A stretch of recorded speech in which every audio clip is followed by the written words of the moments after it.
أعوذ بالله من الشيطان الرجيم. بسم الله الرحمن الرحيم. تبارك الذي بيده الملك وهو على كل شيء قدير، الذي خلق الموت والحياة ليبلوكم أيكم أحسن عملا، وهو العزيز الغفور، الذي خلق 7 سماوات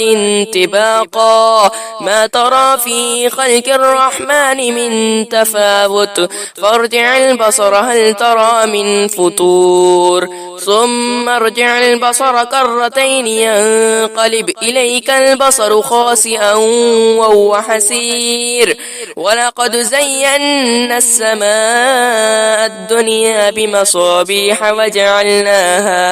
وجعلناها رجوما للشياطين وأعتدنا لهم عذاب السعير، وللذين كفروا بربهم عذاب جهنم وبئس المصير، إذا ألقوا فيها سمعوا لها شهيقا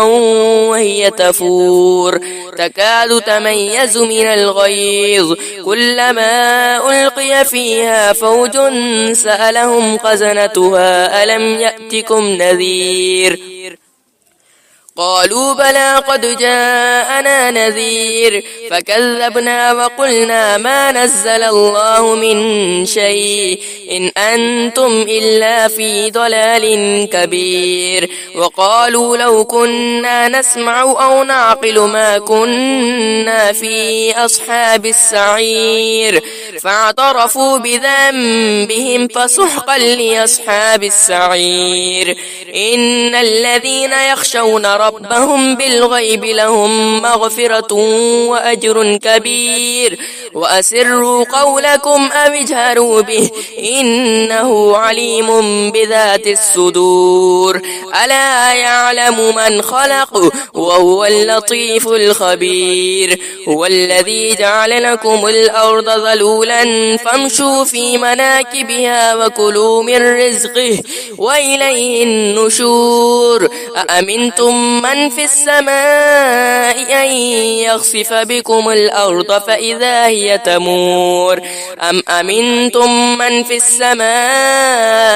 أن يرسل عليكم حاصبا، فستعلمون كيف نذير، ولقد كذب الذين من قبلهم فكيف كان نكير، أولم يروا إلى الطير فوقهم صافات ويقبضن ما يمسكهن إلا الرحمن إنه بكل شيء بصير، أمن هذا الذي هو جند لكم ينصركم من دون الرحمن إن الكافرون إلا في غرور، أمن هذا الذي يرزقكم إن أمسك رزقه بل لجوا في عتو ونفور، أفمن يمشي مكبا على وجهه أهدى أمن يمشي سويا على صراط مستقيم؟ قل هو الذي أنشأكم وجعل لكم السمع والأبصار والأفئدة قليلا ما تشكرون، قل هو الذي ذرأكم في الأرض وإليه تحشرون، ويقولون متى هذا الوعد إن كنتم صادقين، قل إنما العلم عند الله وإنما أنا نذير مبين، فلما رأوه زلفة سيئت وجوه الذين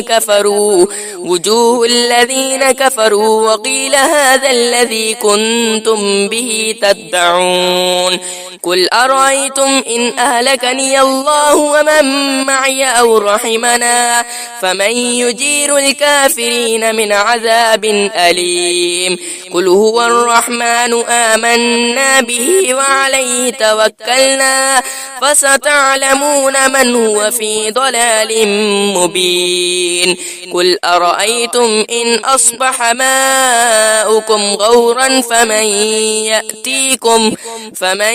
يأتيكم بماء معين صدق الله العظيم.